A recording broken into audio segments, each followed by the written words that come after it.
Bonjour tout le monde. Bienvenue à cette formation sur la violence faite aux femmes et le bris de la relation mère-enfant. Je me présente Josée Guindon de l'Action ontarienne contre la violence faite aux femmes, accompagnée de ma collègue. Bonjour, je m'appelle Mayra Martin et je travaille aussi donc, pour Action ontarienne contre la violence faite aux femmes. Aujourd'hui, on a décidé de vous présenter cette formation qui a pour objectif de voir comment vous pouvez utiliser les vidéos qui ont été produites dans le cadre du projet Enfants exposés à la violence dans vos interventions auprès des mères. Également, un des objectifs de la formation, c'est de vous aider à comprendre quelles sont vos attentes, vos propres attentes comme intervenante par rapport envers les mères que vous rencontrez en intervention. Et également, faciliter la compréhension des mères et les aider à rétablir le lien qu'elles ont perdu ou le lien qui a été brisé entre elles et les enfants. Il y a la chercheure Cathy Humphrey de l'Université de Warwick qui a fait un constat que l'un des effets les plus importants de la violence conjugale est le bris de la relation mère-enfant. Et ce bris-là est parfois très concret. Il peut être dû, entre autres, à une séparation, dans le cas, par exemple, où la mère est hospitalisée, où la mère peut être absente à cause des médicaments qu'elle prend. Aussi, ça peut être causé par le fait que le père peut enlever les enfants et même tuer les enfants et tuer la mère. Le bris peut être dû également à un manque de communication. Souvent, dans les situations de violence, c'est un sujet qu'on essaye de garder secret.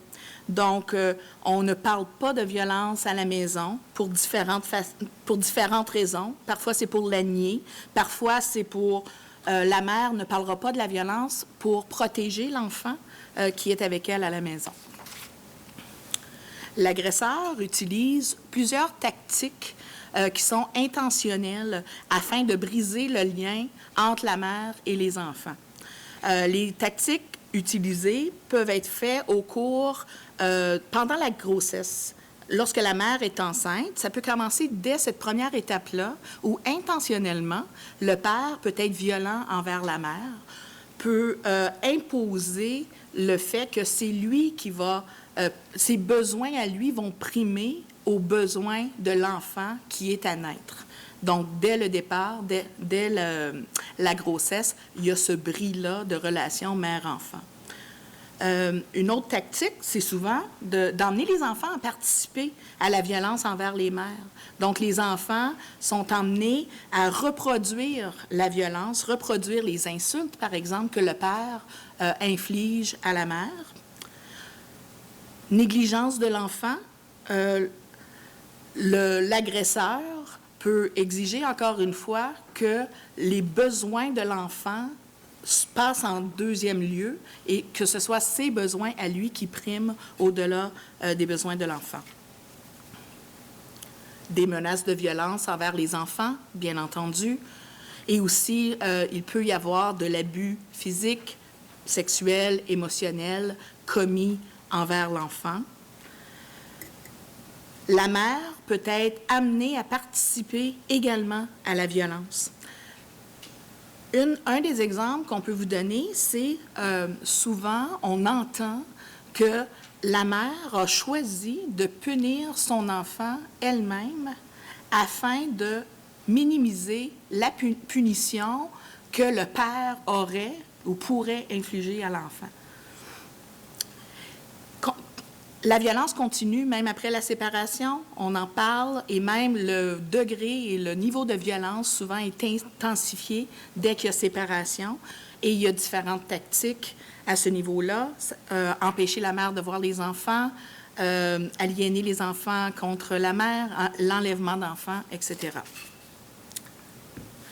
Tout ceci a des conséquences, bien entendu, sur la relation mère-enfant. Premièrement, ça remet en cause la capacité de la mère à se protéger et à protéger l'enfant. Le fait que la mère est victime de violence, ça peut indiquer ou donner un message à l'enfant que sa mère n'est pas en mesure de se protéger et de protéger l'enfant.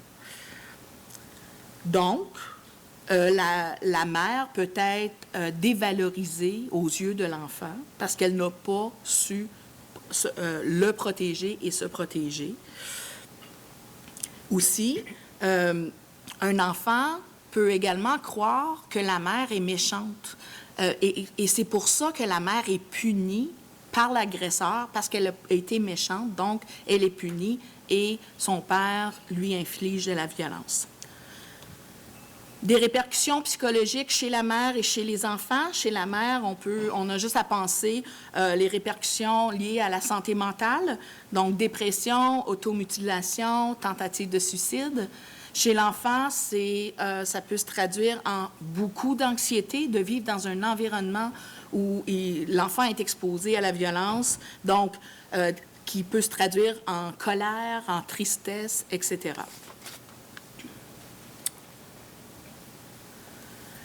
Les impacts sur le rôle de la mère. Donc, la mère peut avoir l'impression qu'elle ne remplit pas adéquatement son rôle de parent. Elle peut perdre le respect de ses enfants. Elle peut également modifier son style parental en réaction à celui de l'agresseur. Par exemple, elle pourrait être plus protectrice, elle pourrait être plus punitive, elle pourrait être moins communicatrice. Elle a le sentiment aussi d'être moins capable de s'occuper de ses responsabilités parentales quand on vit dans une situation de violence. Il y a des besoins primaires qui priment et souvent les capacités parentales peuvent être mises de côté. Il y a des risques d'avoir recours à des stratégies de survie qui peuvent avoir des effets négatifs chez les enfants. Il y a réalisation que les liens affectifs entre elle, comme mère, et les enfants sont compromis. Puis il y a des risques d'être entraînés aussi dans une compétition avec le père, avec l'agresseur, pour la loyauté des enfants. Comme intervenante dans des programmes de violence conjugale, vous rencontrez ces mères pour faire de l'intervention et le but de vos interventions, c'est de défaire les impacts de la violence, donc de renforcer la relation mère-enfant. Vous utilisez, bien entendu, l'intervention féministe auprès de ces mères, de ces enfants. Et Simon Lapierre, qui est un professeur à l'Université d'Ottawa, a souligné dans un article que ce sont les intervenantes féministes en maison d'hébergement qui sont les premières qui ont soulevé l'impact de la violence conjugale sur les enfants. Et suite à ce soulignement-là, les provinces ont établi des lois de protection de l'enfance, par exemple. Puis hier, on en a parlé. Les lois sont là, mais c'est dans l'application que c'est problématique. Donc, bien qu'il y a l'intervention féministe, dans l'application de ces lois-là, il n'y a aucune lunette ou aucune approche féministe. Donc, bien souvent, on ne tient même pas compte de la violence qui est vécue par les femmes. Les valeurs de l'intervention féministe, vous les connaissez, mais c'est toujours bon de s'en rappeler. Dans les valeurs, vous reconnaissez le contexte social dans lequel vivent les femmes et l'oppression vécue par les femmes. Vous reconnaissez l'inégalité et surtout qu'est-ce qui maintient les femmes dans cette inégalité. Et il y a la reconnaissance de la violence et du contrôle.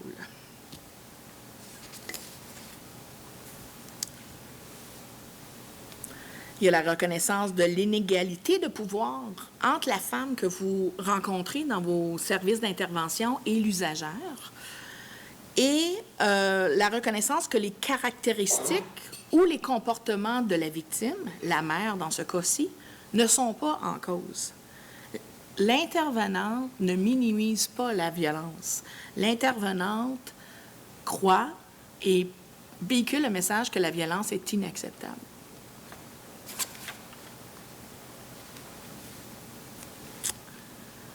Les principes de l'intervention féministe, c'est prendre en compte l'impact du contexte social, offrir une aide concrète, une aide qui va répondre aux besoins essentiels de la femme, de la mère que vous rencontrez.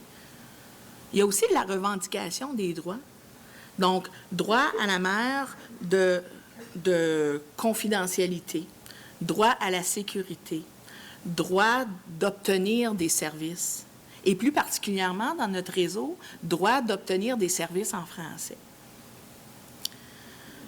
La reconnaissance que les femmes sont expertes de leur vie. Dans l'intervention féministe, on n'impose pas des directions, on n'impose pas des actions, on y va avec l'empowerment et le choix des femmes parce qu'elles sont expertes de leur vie et c'est une reconnaissance.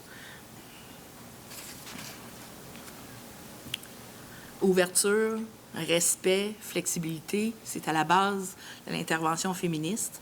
Un climat égalitaire, un climat de confiance. Les femmes, quand elles se présentent dans vos programmes, dans les maisons d'hébergement, elles ont confiance et elles doivent avoir confiance qu'elles sont dans un endroit sécuritaire où est-ce elles ne seront pas jugées, elles vont être crues et elles vont être soutenues et accompagnées dans leur processus de guérison. Vous appliquez les principes antiracistes, anti-oppression et la sécurité, je viens d'en parler, mais la sécurité des femmes, la sécurité émotive, confidentialité, etc. À la lumière de ces principes-là, est-ce qu'on peut utiliser les mêmes principes de l'intervention féministe dans vos interventions auprès des enfants? Selon vous, est-ce que les mêmes principes s'appliquent autant dans les interventions pour les mères que pour les enfants? Il y a des signes de tête affirmatifs. Oui, exactement, exactement. C'est certain que c'est dans l'approche comme telle demeure la même, mais c'est plus dans les pistes d'intervention plus concrètes que ça va différer quand vous intervenez auprès d'un enfant versus quand vous allez intervenir auprès de la mère. Et on va voir ça un peu plus tard dans la formation. L'intervention auprès des mères. Donc, vous utilisez l'intervention féministe, vous respectez le choix de la mère, puis c'est important de croire la mère et d'encourager son autonomisation, empowerment, qu'on utilise aussi. Par exemple, important de respecter son choix, à savoir, est-ce qu'elle est prête, est-ce qu'elle désire d'aborder la question ou non de sa relation avec les enfants? Peut-être quand qu'elle va vous rencontrer, elle n'est pas prête tout de suite à parler de ce bris de relation ou de la relation actuelle avec ses enfants. Et tout ça parce qu'il y a d'autres besoins plus importants à ce moment ici dans la vie de la femme et plus importants dans sa globalité qui doivent être répondus. Ça m'emmène à vous parler rapidement de la pyramide de Maslow. J'imagine que vous en avez déjà entendu parler, pour ceux qui ont suivi des formations et tout ça. La pyramide de Maslow, il y a 2 postulats de base qui disent qu'il y a des besoins fondamentaux qui doivent être comblés avant de combler d'autres besoins. Par exemple, le premier besoin fondamental, c'est un besoin physiologique. Donc ça veut dire, je comble mes besoins, j'ai besoin d'oxygène, respirer, j'ai besoin de l'eau, j'ai besoin de nourriture, j'ai besoin de sommeil. C'est à la base et ces besoins-là doivent être comblés avant de passer au prochain besoin. Parce que si un besoin n'est pas comblé ou c'est insatisfaisant, ce que ça va faire, ça peut être un motivateur pour adopter un comportement pour combler temporairement ce besoin-là qui est pas satisfait. Vous avez la pyramide de Maslow dans la présentation. Donc, on voit à la base, c'est les besoins physiologiques, je viens d'en parler. Ensuite, c'est les besoins de sécurité. Donc, sécurité, être en sécurité soi-même par rapport aux dangers, aux menaces, à la violence. Mais aussi, ça peut être une sécurité financière, une stabilité, d'avoir un emploi, d'avoir un revenu, d'avoir un logement. Ensuite viennent les besoins sociaux, donc au niveau des relations interpersonnelles. Après qu'on a comblé ces besoins-là, on est capable d'entretenir, de développer des relations interpersonnelles, d'amitié, d'amour. Prochain besoin, le besoin d'estime. Donc, on travaille au niveau de l'estime de soi-même et l'estime de soi-même à travers les autres, mais l'estime des autres également. Donc, le désir d'être apprécié, auto-apprécié, mais apprécié des autres, connu, reconnu des autres. Et finalement, c'est le besoin d'actualisation. Donc, après qu'on a tout comblé ces besoins-là, on est en mesure vraiment de se réaliser soi-même dans sa totalité, donc de se fixer des objectifs, de trouver des moyens pour atteindre ces objectifs-là. Il y a certaines choses qui sont souhaitables d'être évitées dans l'intervention qui sont faites auprès des mères et des enfants. Est-ce que vous pouvez me nommer des choses à éviter quand vous faites de l'intervention auprès des mères? Il faut éviter de critiquer les mères, puis à la place les encourager à leur donner des choix. Oui, merci. Oui. Il faut aussi ne pas prendre les décisions à sa place, puis respecter ses choix. Puis aussi respecter son rythme, ne pas aller plus loin que la femme. Je faisais un commentaire, c'est parce que parfois, quand, disons, dans nos rencontres enfants, pour les services enfants témoins, on fait ça très clair pour que la mère évite de parler négativement du père devant l'enfant, parce que l'enfant aime encore leur père et parfois il ne voit pas la même chose que la mère voit. En fait, je voudrais juste augmenter qu'il serait bien de ne pas généraliser une intervention à marcher avec une femme et prendre cet exemple et le coller un peu partout. Et aussi, il serait bien aussi de ne pas généraliser, mais de ne pas, effectivement, comme elle a dit tout à l'heure, critiquer la mère et la laisser elle-même décider, même quand on n'est pas trop d'accord avec ce qu'elle voudrait faire. Merci. Donc, vous avez pas mal ressorti des choses à éviter dans les interventions auprès des mères. Il y a aussi ne pas proposer une thérapie de couple, ne pas mettre la mère en danger, mettre en danger la vie de la mère et la vie de l'enfant, bien entendu. Des choses à éviter dans votre intervention auprès des enfants exposés? Avez-vous des choses qui sont différentes à éviter lorsque vous intervenez auprès des enfants? Peut-être de lui faire des promesses, puis de lui dire des choses qui vont arriver que c'est peut-être pas vrai. Vous avez nommé tantôt aussi critiquer la mère ou l'agresseur ou montrer de la colère envers l'un ou l'autre devant l'enfant. Banaliser ou minimiser le problème qui est vécu. Empêcher l'enfant d'exprimer ses émotions ou chercher à éviter les émotions de l'enfant. Faire des promesses, vous l'avez nommé. Se poser en tant qu'experte et garder le monopole de l'intervention. Parce que vous intervenez auprès des enfants, donc il pourrait y avoir cette tendance. Tu veux ajouter un commentaire? Oui. Quelque chose d'autre à éviter. Je dirais que ça irait pour la femme ainsi que l'enfant.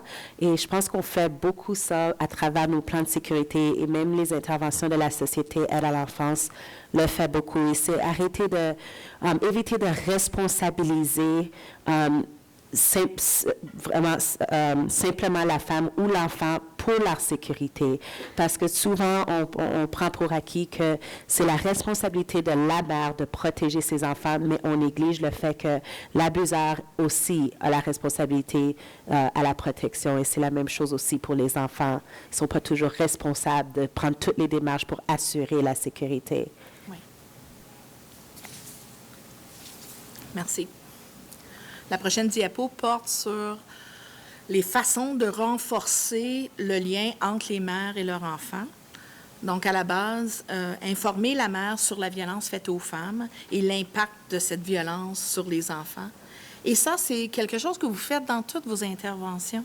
À la base, c'est vraiment d'expliquer c'est quoi la violence, c'est quoi les impacts, et défaire les sentiments de honte, de culpabilité, que les femmes, bien souvent, et trop souvent, devrais-je dire, se culpabilisent et responsabilisent par rapport à ça. Et travailler à réduire la détresse de la mère et l'aider à prendre soin de ses besoins. Donc, ses besoins de base, on les a vus tantôt, rapidement. Son état dépressif. Il y a des femmes qui peuvent avoir de la difficulté à éprouver de la joie, peuvent se sentir, mais pas du tout sensibles aux émotions de l'enfant. Donc, vous êtes là pour l'aider à passer à travers de ça et trouver des solutions. Il y a différentes stratégies d'intervention informelle pour augmenter l'estime et la confiance en soi. Écouter la femme avec attention, lui démontrer votre intérêt pour des moments d'échange informels. Donc, c'est pas obligé d'être toujours peut-être fait dans un cadre d'intervention individuelle sur rendez-vous. Tu sais, ça peut être fait plus de façon informelle. Souligner ses forces et ses habiletés et l'aider à les reconnaître. Et ça, c'est l'empowerment pur. Donc, comment la motiver? Parce qu'elle, dans l'état ou la situation actuelle, elle verra tout probablement pas ses forces. Elle va voir beaucoup de négatifs. Donc, comment vous pouvez renforcer ça et lui refléter ses forces, ses habiletés et l'aider à les reconnaître? Il faut être attentif parce que vous allez être en mesure de remarquer s'il y a des changements positifs qui s'opèrent, puis les refléter à la mère, puis l'aider à comprendre, mais aussi à mesurer c'est quoi les retombées, c'est quoi la portée de ces changements-là positifs. L'aider aussi à tirer parti de ses erreurs, parce que le parcours n'est pas parfait. On fait des erreurs, la mère va faire des erreurs, l'intervenante, vous allez aussi faire des erreurs. Mais l'important, c'est comment on peut tirer parti de ces erreurs, puis aider la femme à reconnaître les erreurs comme faisant partie d'un cheminement et non en étant seulement négatif. Elle a fait une erreur dans son interaction, par exemple, avec son enfant. Lui témoigner que vous lui reconnaissez des droits, droit à la confidentialité, droit de participer aux décisions qui la concernent et droit à un mode de vie qui lui assure une autonomie financière. L'aider à se préparer à l'action qu'elle souhaite entreprendre. Donc, pas une action qui lui est proposée, mais une action qui vient d'elle, puis c'est elle qui est prête à entreprendre ces actions.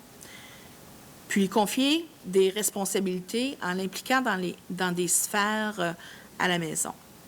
Ces stratégies-là ont été tirées d'un guide d'outils d'intervention préparé par la Fédération des ressources d'hébergement pour femmes violentées et en difficulté du Québec. Vous pouvez aussi aider la mère à reprendre confiance en ses habiletés de mère, donc reprendre son pouvoir comme mère. La soutenir afin de l'aider à rebâtir sa relation avec les enfants. Un premier pas pour la mère, c'est de comprendre que ses défis en tant que mère c'est des conséquences de la violence. C'est pas dû à ses propres incapacités. C'est vraiment des impacts, conséquences de la violence. Puis aussi, il ne s'agit pas pour vous de lui enseigner des techniques pour composer avec les comportements de l'enfant, par exemple, mais de voir c'est quoi l'impact de la violence. Quel est l'impact que la violence a eu sur les enfants qui a fait que l'enfant adopte ce comportement-là?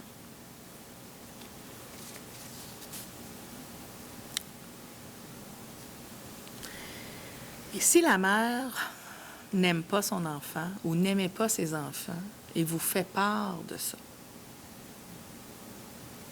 et ça l'arrive, certaines d'entre vous en avez été témoins de tout ça, et c'est normal. C'est normal, mais ça demeure un des plus grands tabous parce que la mère se doit d'aimer ses enfants. La mère se doit d'être protectrice. La mère se doit de combler les besoins de ses enfants. Mais dans une situation de violence, ça peut être difficile pour une mère de ressentir cet amour maternel-là. Puis c'est pas rare pour elle qu'elle passe par des périodes de doute. Elle-même, elle est privée d'amour, d'affection, donc elle peut se demander comment je peux transmettre cet amour et cette affection-là à mes enfants. Si elle est victime de violence, elle est épuisée, elle est fatiguée, épuisée, ou elle est coupée tout simplement de ses émotions.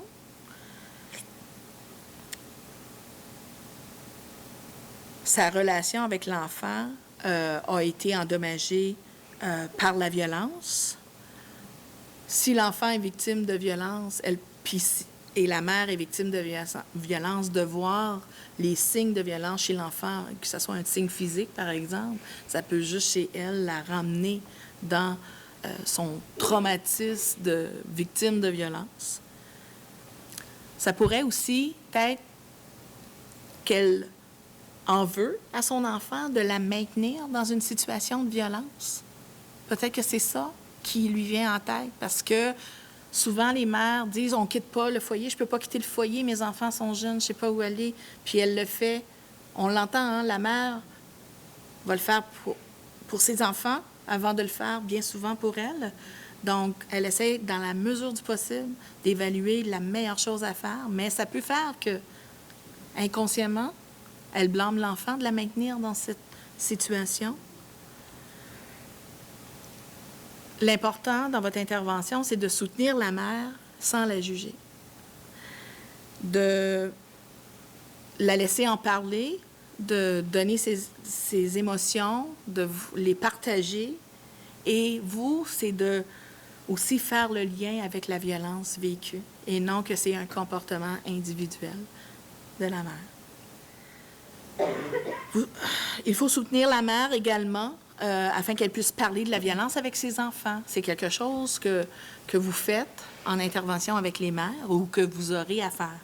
Donc, 2 points importants. Comment elle peut aborder la question avec les enfants? Les enfants ont besoin de parler de leur vécu, aussi de vérifier si les enfants eux-mêmes sont responsables de la violence. Besoin d'exprimer leurs émotions. Donc, comment la mère peut aborder cette question-là avec les enfants? Comment qu'elle est en mesure de discuter franchement avec l'enfant, de parler du passé, qu'est-ce qui s'est passé, des frustrations, mais aussi des changements à venir. Par exemple, si la mère est en maison d'hébergement ou en maison de 2e étape, donc, voici ce qui s'est passé, mais voici vers quoi on s'en va. Puis ça ne sera pas facile. Puis il va y en avoir des épreuves puis des embûches, mais on fait le cheminement et on s'en va en cette direction-là. La question de la violence sexuelle, c'est une question très difficile aussi pour une mère de juste penser penser que son enfant a été victime d'agression sexuelle par son partenaire ou d'avoir été témoin de la violence sexuelle, c'est très difficile à aborder avec un enfant aussi. C'est pénible d'entendre son propre enfant raconter l'histoire d'agression sexuelle. Ça pourrait être encore plus difficile si la mère elle-même a été victime d'agression sexuelle, que ce soit par son partenaire ou par une autre personne, et qu'elle n'a pas cheminé dans sa guérison par rapport à sa propre victimisation au niveau d'agression sexuelle. La mère pourrait certainement sentir une très grande culpabilité du fait d'apprendre, par exemple, que son enfant a été agressé sexuellement par son conjoint. Parce qu'elle n'était pas encore là, elle n'a pas assumé le rôle de mère que la société nous donne, d'être protectrice, d'être là pour les enfants. Les intervenantes, vous avez à la soutenir aussi de comment se préparer à avoir ces discussions-là avec les enfants, mais aussi, c'est quoi les étapes? Qu'est-ce qui entoure tout ça? Par exemple, c'est un enfant, il y a toute la question à ce moment-là qui rentre au niveau de l'âge de consentement, le devoir de signaler, comment ça va se passer, ça va se dérouler, si la police est impliquée, etc. Mais avant tout, on ne va pas tout de suite dans ces étapes-là. On permet d'en parler, on permet d'en discuter pour aider la mère à avoir ces discussions avec les enfants, mais aussi d'avoir un plan en place pour les prochaines étapes. Depuis à peu près une demi-heure, José nous parle de mère. Moi, j'ai une question à vous poser. Qu'est-ce que c'est qu'une bonne mère? Qu'est-ce que c'est qu'être une bonne mère pour vous? C'est une femme qui peut être à l'écoute de ses enfants. OK, donc être à l'écoute. Être une bonne mère aussi, c'est fournir le besoin de base à ses enfants autant que possible. Comme elle l'a dit ma collègue, aussi être à l'écoute des sentiments de ses enfants. Par besoin essentiel, t'entends quoi? Les besoins de base, par exemple, nourriture, logement, vêtements, la base. Est-ce que sécurité rentre dedans? Oh oui, la sécurité là-dedans aussi. Je voudrais dire aussi, c'est une femme qui prend soin d'elle d'abord parce qu'on ne peut pas donner ce qu'on n'a pas. Il faut qu'elle prenne soin d'elle parce que des fois on entend aussi les femmes dire je fais ça pour les enfants, mais je commence d'abord par moi parce que, comme je le disais, si on ne prend pas soin de soi-même, il est difficile qu'on prenne bien soin de ses enfants aussi. Mais je pense aussi quand on dit les adjectifs ou comment déterminer qu'on est une bonne mère, c'est des fois aussi c'est un peu un jugement aussi parce que dépendamment d'où vient la mère, il n'y a pas des critères sélectifs, tu fais ça, puis tu qualifies pour une bonne mère.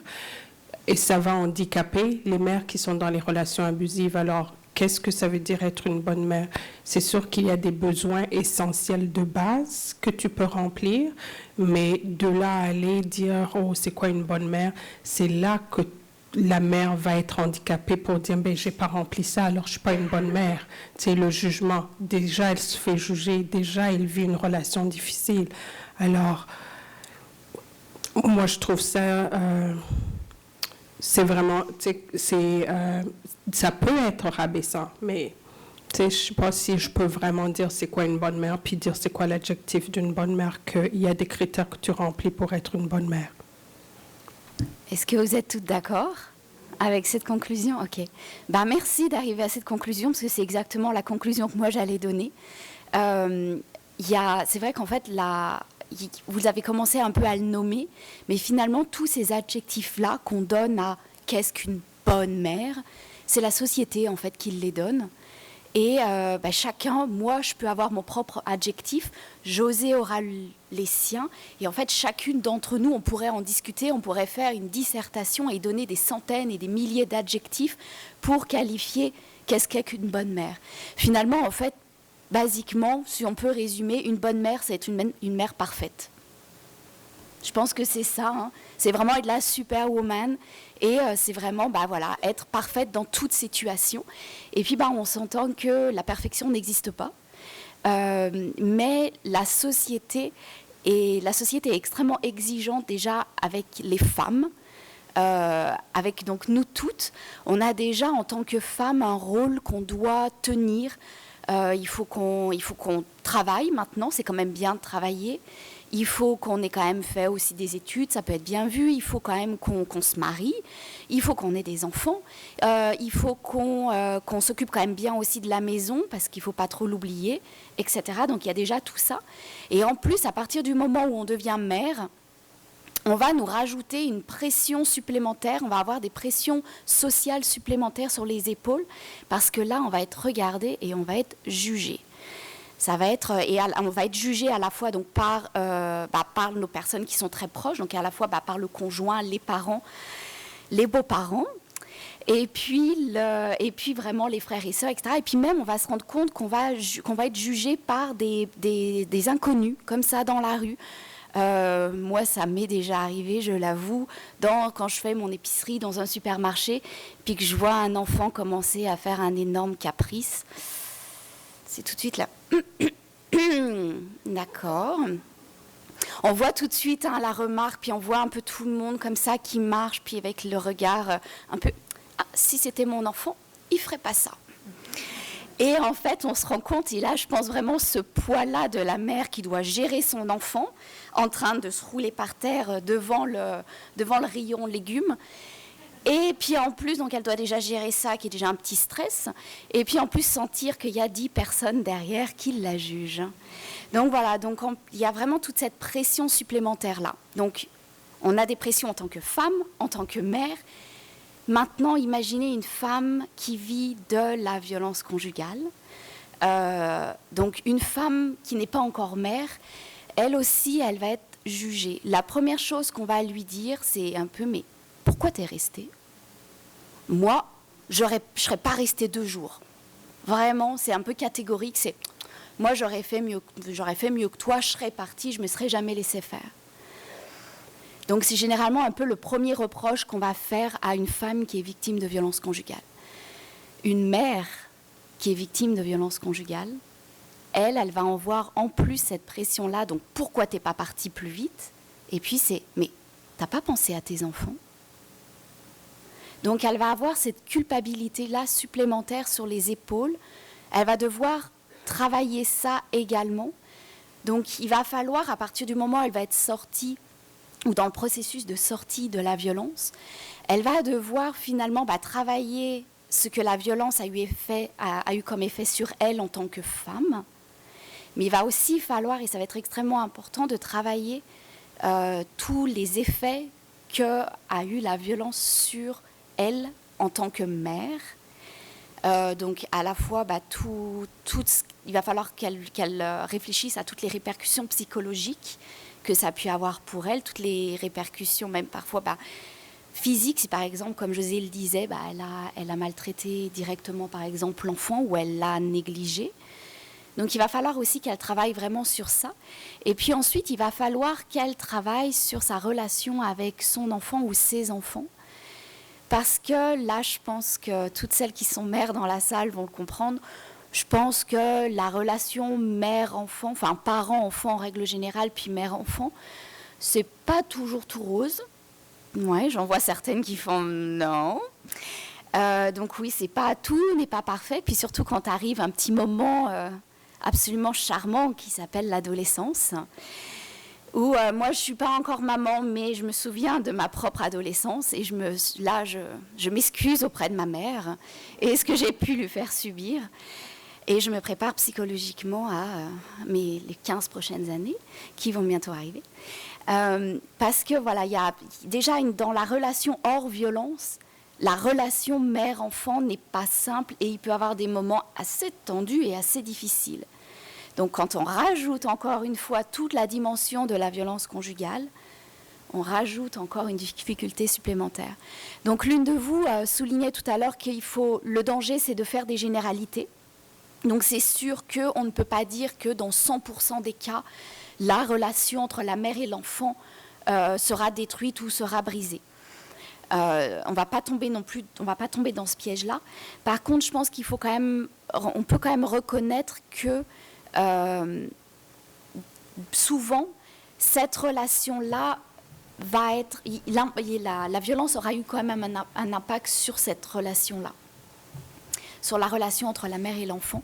Donc ça peut être un impact qui peut être pas très grave et qui peut être assez facilement réparable, mais dans d'autres cas, ça peut être vraiment un fossé vraiment énorme entre la mère et ses enfants. Et puis là, on peut prendre l'exemple, c'est quand finalement les enfants prennent le rôle du père violent et deviennent eux-mêmes violents contre leur mère. Donc ça, c'est vraiment peut-être l'extrême où il y a la reproduction de la violence des enfants sur la mère. Donc voilà, donc vous, mes chères intervenantes, vous avez aussi à travailler sur ces différents plans. Donc vous devez travailler avec la femme, vous devez travailler sur tout ce que la violence a eu comme effet sur elle en tant que femme. Mais quand la personne que vous avez en face de vous est également une mère, il y a aussi tout ça à travailler. Il y a aussi toute cette dimension-là à travailler, à ne pas oublier, à bien voir avec elle quels ont été les impacts de la violence sur son rôle de mère, et puis ensuite arriver à la relation avec les enfants. Donc en fait, nous, on a essayé de vous aider dans ce travail-là. On a eu la chance en début d'année, ça a été un processus qui a duré un an et demi, mais en début d'année, en fait, on a créé des vidéos, une série de 6 vidéos la série s'appelle Dans ma maison. Et les vidéos ont été faites à la base pour répondre à un besoin des intervenantes qui travaillaient avec les enfants, les adolescentes et adolescents exposés à la violence conjugale. Donc en fait, on s'était rendu compte en parlant à ces intervenantes-là qu'elles n'avaient pas de matériel ou du matériel qui était maintenant, qui commençait un peu à dater. Et donc, elles avaient vraiment besoin de nouvelles vidéos pour pouvoir parler aux enfants et aux ados de la violence et de l'impact que la violence avait sur eux. Donc, on a écouté cette demande-là et puis donc on a écrit la vidéo les vidéos que José vous a montrées. Quand on a développé ces vidéos-là, on a dû faire face à plusieurs défis et plusieurs difficultés. Les premières choses, en fait, c'était de parler de la diversité. Et quand je dis la diversité, je parle de diversité en règle générale. Donc, c'est la diversité de violences que les femmes peuvent subir, la diversité socio-économique, par exemple, aussi, les diversités culturelles, les diversités religieuses, diversités ethniques, parce qu'on ne voulait pas catégoriser certaines catégories de la population, parce qu'on sait que c'est un peu... généralement, les gens aiment bien croire que la violence conjugale, ça n'arrive pas à des gens comme eux, mais que ça arrive plutôt chez les gens un peu différents. Donc, on voulait quand même vraiment représenter aussi cette diversité-là. On voulait aussi montrer un peu une diversité de familles pour éviter de tomber dans la famille stéréotype, le papa, la maman et puis les 2 enfants. Mais aussi pour pouvoir composer avec les réalités, vraiment les réalités actuelles, donc avec les familles recomposées, par exemple. Donc voilà, donc on a eu un peu ce défi-là de devoir composer avec vraiment une grosse diversité, parce que le risque de faire des vidéos, de faire une vidéo, c'est que vous montrez finalement simplement une personne, une famille, une situation. Donc on a voulu éviter de faire ça, et puis la solution qui a été trouvée notamment grâce aux intervenantes travaillant avec les enfants, ça a été en fait de faire une série de 6 petites vidéos. Donc encore une fois, vous allez les voir, ça ne répond pas absolument à tout, parce que là il aurait fallu des milliers et des milliers de vidéos pour répondre absolument à chaque cas particulier, mais on a quand même, je pense, réussi à présenter plusieurs différences et plusieurs diversités. Donc ces différentes vidéos-là ont déjà permis de résoudre un peu ce défi de diversité. Et ensuite, quand on a développé ces 6 vidéos-là, donc on était parti un peu sur l'idée, c'est ça, de 6, mais on voulait quand même garder un lien entre chacune d'elles.